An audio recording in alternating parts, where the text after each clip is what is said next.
एक महिला जिसकी शादी सन 2023 में एक लड़के से होती है।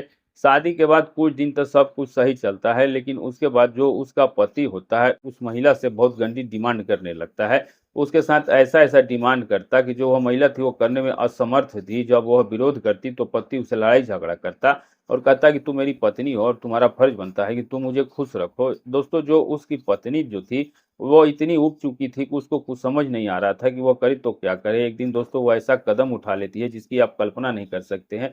आइए घटना में जानने का प्रयास करते हैं। उससे पहले जो नए दर्शक हैं जिन्होंने चैनल को सब्सक्राइब नहीं किया है, चैनल को सब्सक्राइब कर लीजिए। वीडियो कहाँ से देख रहे हैं कमेंट करके ज़रूर बताइएगा, और पिछली वीडियो पर जिन्होंने कमेंट किया है, वीडियो के आखिरी में नाम लेने का प्रयास मैं ज़रूर करूँगा। तो देर ना करते हुए चलिए घटना की शुरुआत करते हैं। बहुत ही रोचक और इंटरेस्टिंग कहानी है। वीडियो को बिल्कुल भी स्किप मत कीजिएगा। चलिए घटना की शुरुआत करते हैं। आज दोस्तों जो मैं आपके लिए ये सच्ची घटना लेकर के आया हूँ, ये घटना है बिहार के मुंगेर जिले की। यहीं की रहने वाली एक महिला जिसका नाम आरती था, उम्र 25-26 साल के आसपास। इसकी शादी मुंगेर के ही रहने वाले जगदीश नाम के एक व्यक्ति से सन 2023 में होती है। शादी के बाद कुछ दिन तो सब कुछ सही सही चलता है, लेकिन जैसे जैसे समय बीतता जाता है, इसका जो पति जगदीश था यह अपनी पत्नी से गंदी डिमांड किया करता था, उसके साथ गलत व्यवहार करने लगा। दोस्तों, उसकी डिमांड सुन करके उसकी पत्नी उसका विरोध करने लगी और कही बोली कि ये मुझसे नहीं होगा, और जब वह विरोध करती तो वह उसके साथ ज़बरदस्ती करने का प्रयास करता। उसके साथ ज़बरदस्त तरीके से ज़बरदस्ती गलत संबंध बनाता। अब दोस्तों कुछ दिनों तक तो वह बर्दाश्त करती है, लेकिन दोस्तों जब बर्दाश्त की सीमा खत्म हो जाती है, तो दोस्तों आरती अब पूरे तरीके से परेशान हो जाती है, तो कानून का सहारा लेती है। पहले अपने मायके वालों को सारी बातें बताती है और कहती है कि जो जगदीश है वो मुझसे गलत डिमांड करता है। मुझे कहता है कभी पीछे तो कभी कुछ और बोलता है, और दो ये सब मुझे करने के लिए बोलता है, और जब ये मुझसे नहीं होता है तो मेरे साथ मारपीट करता है। अब दोस्तों जब इसके घर वाले सुनते हैं सारी चीज़ें तो दंग रह जाते हैं और सोचते हैं कि ये आदमी है या शैतान है। अब दोस्तों आरती के मायके वाले एक बार जगदीश से बात करते हैं, उसे समझाने का प्रयास करते हैं, लेकिन जगदीश का इसके ऊपर कोई असर नहीं पड़ता है। समझाने के बाद 1 हफ्ता 10 दिन तक जगदीश जो था वह किसी तरीके से सुधरा रहता है, लेकिन फिर से उसकी हरकतें शुरू हो जाती। दोस्तों आरती जो थी वह उसकी बर्दाश्त करने की क्षमता खत्म हो जाती है। अब वो अपने सास से बात करती है, अपने ससुर को सारी कहानी बताती है। ये सुन करके सास-ससुर भी हैरान हो जाते हैं, जगदीश को समझाने का प्रयास करते हैं, लेकिन दोस्तों जगदीश जो था उसको लगा कि जब सबसे बता रही है तो उसके अंदर मानो गुस्सा इतना सवार हो जाता है कि उसे बर्दाश्त नहीं होता है। अब वो पत्नी को अपने कमरे में बंद करता है, उसके साथ ज़बरदस्ती करने लगता है, और इतनी ज़ोरदार तरीके से ज़बरदस्ती करता है कि जो आरती होती है वो झेल नहीं पाती है।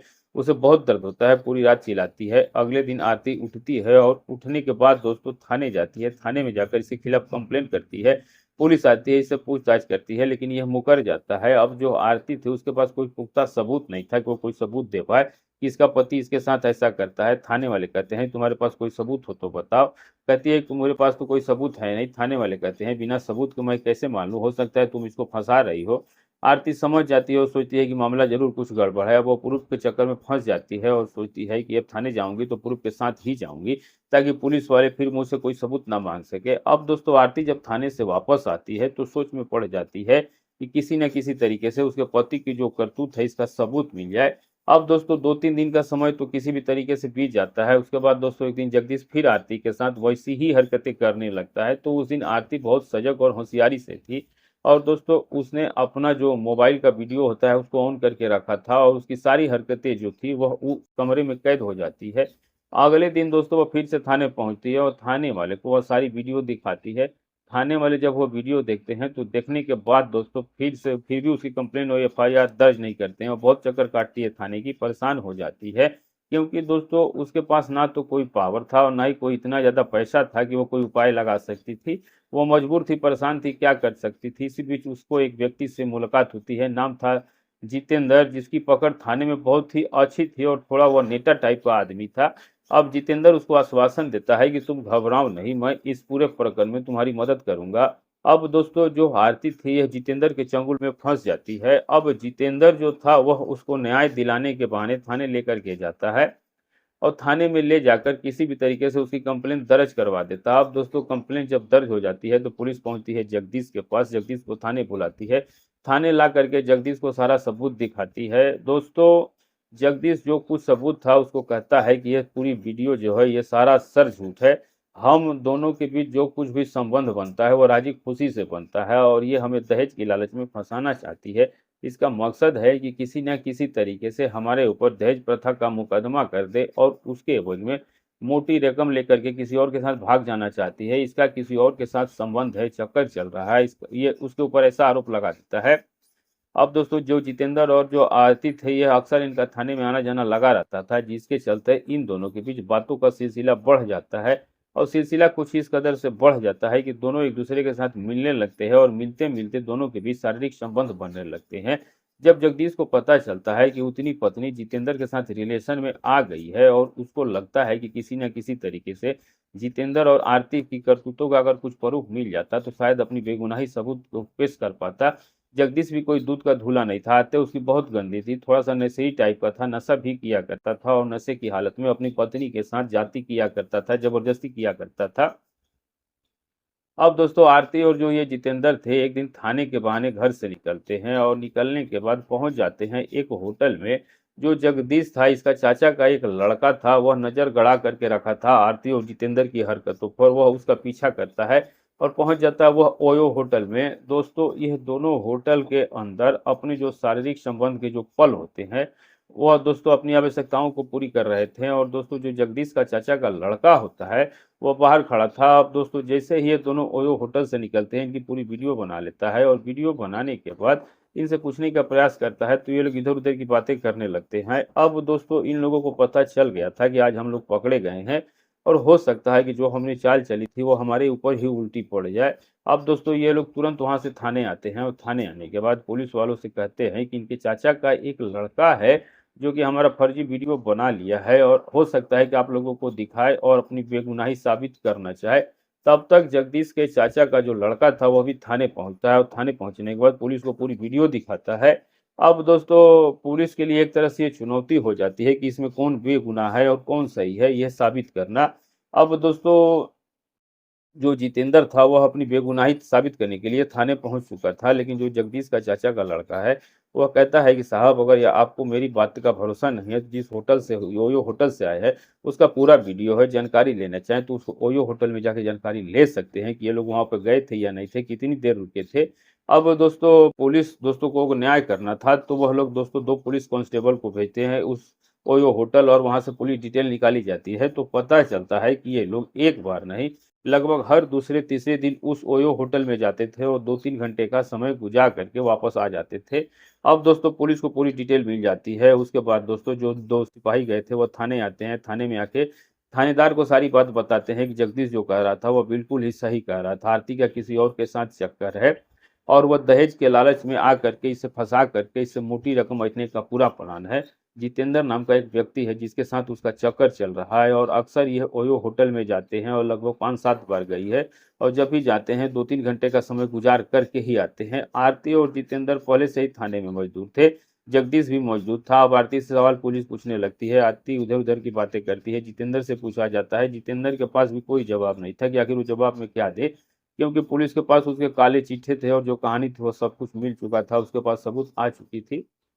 अब दोस्तों पुलिस को लगा कहीं न कहीं जो आरती है वो जगदीश को फँसाना चाहती है। अब पुलिस जो है वो आरती के ऊपर दबाव बनाने लगती है और कहती है कि सच्चाई जो है वो सच-सच उगल दो, नहीं तो हो सकता है कि जो मुकदमा तुमने जगदीश के ऊपर लगाया है ये तुम्हारे ऊपर ही उलट जा फ फँस जाएगा और तुम लंबे दिनों के लिए जेल जा सकती हो 420 में। अब आरती अपने आप को फँसते हुए देख के सुलहनामा लगा देती है और कहती है कि मैं अपना केस वापस लेना चाहती हूँ।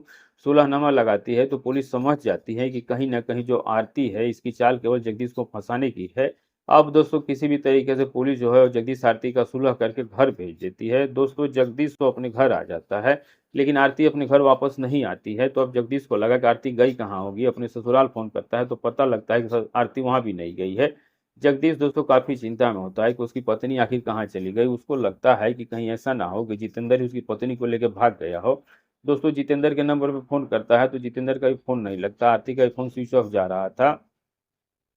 दोस्तों अब वह फिर से थाने पहुँचता है, थाने पहुँच के कंप्लेन करता है कि उसकी पत्नी जो है वो घर नहीं गई है, पता नहीं कहाँ गायब हो गई है। पुलिस वालों के लिए दोस्तों काफ़ी सर दर्द का विषय बन गया था। वो एफआईआर दर्ज करते हैं और दोस्तों जो आरती होती है उसका नंबर सर्विलांस पे लगाते हैं। साथ ही साथ जितेंद्र का नंबर भी सर्विलांस पे लगाया जाता है और दोस्तों करीबन 7 से 8 दिन के बाद पता चलता है कि ये दोनों ही लोग हरियाणा के गुड़गांव में है। इनका हरियाणा के गुड़गांव पर लोकेशन मिलती है। उत्तर प्रदेश पुलिस जो होती है हरियाणा पुलिस से संपर्क साधती है और जो लोकेशन होती है उस लोकेशन के आधार पर पुलिस पहुंचती है तो देखती है जितेंद्र और आरती दोनों ही एक कमरे में रह रहे हैं। किराए का कमरा होता है, वहीं पे रह रह के 7-8 दिनों से रह रहे होते हैं। दोस्तों दोनों को पुलिस गिरफ्तार करती है और ला करके उत्तर प्रदेश पुलिस के सौंप देती है। उत्तर प्रदेश पुलिस दोस्तों इसको बिहार पुलिस के हवाले करती है और बिहार पुलिस दोस्तों जब इनसे पूछताछ करती है तो पता चलता है कि इन दोनों के बीच प्रेम प्रसंग शुरू हो गया था और जो ये जितेंद्र है आरती को लेकर के भाग गया। आरती जितेंद्र के साथ ही रहना चाहती है। पुलिस वाले ने दोस्तों जब आरती से पूछा कि तुम इसके साथ क्यों रहना चाहती हो तो कहती है कि जगदीश आदमी नहीं शैतान है, मैं उससे तंग आ चुकी हूँ। उसकी हरकतें इंसान के जैसी तो बिल्कुल ही नहीं है। उसका जो डिमांड है वो मैं कभी भी नहीं पूरा कर सकती हूँ क्योंकि वो जो जो कुछ मुझसे करने के लिए करता है मैं कभी नहीं कर पाऊंगी। मैं जितेंद्र के साथ खुश और इसी के साथ रहना चाहती हूँ। जितेंद्र भी बालिग था और वह भी बालिग था। दोस्तों पुलिस मजबूर थी क्या करती, दोनों को ही ले जाती है, कोर्ट मैरिज शादी करवा देती है। अब जितेंद्र और जो आरती होते हैं दोनों पति पत्नी के रूप में रहने लगते हैं। जगदीश बेचारा अकेला हो जाता है। जगदीश अपने घर आता है, अपनी माँ से पूरी बात बताता है कि आरती का पता तो चल गया है, वो जितेंद्र के साथ भाग गई है, उसके साथ कोर्ट मैरिज कर लिया है। उसकी माँ कहती है चलो ठीक है बेटा, किसी तरीके से जान छूटी, नहीं तो पता नहीं वो कुलक्षणी कौन सा केस लगवा देती, तुम तो जेल में जाते ही साथ बुढ़ापे में हम लोग भी जेल काटते। दोस्तों बहुत सारी ऐसी महिलाएं आज के जमाने में हैं जो कि लालच में फंस जाती हैं। पता नहीं जो जगदीश था उसके साथ ऐसी डिमांड करता था या नहीं करता था, लेकिन जो आरती ने आरोप लगाया उसमें क्या सच्चाई थी, जो वीडियो बनाई उसमें क्या सच्चाई थी नहीं थी, ये तो आरती ही जान सकती है या फिर जगदीश ही जान सकता है। दोस्तों बहुत सारी ऐसी घटनाएं होती हैं और ये घटनाएं हमें सीख देती है। सावधान रहना चाहिए, सतर्क रहना चाहिए, किसी के ऊपर कभी भरोसा नहीं करना चाहिए। आज की कहानी इतना ही। वीडियो कैसी लगी कमेंट करके जरूर बताइएगा और अगर ये वीडियो अच्छी लगी हो तो चैनल को सब्सक्राइब, वीडियो को लाइक जरूर कर दीजिएगा। और आप ये वीडियो जहाँ से भी देख रहे हैं अपना और अपनी सिटी का नाम जरूर लिखिएगा। मिलेंगे ऐसे ही किसी सच्ची घटना के साथ, तब तक के लिए दोस्तों नमस्कार।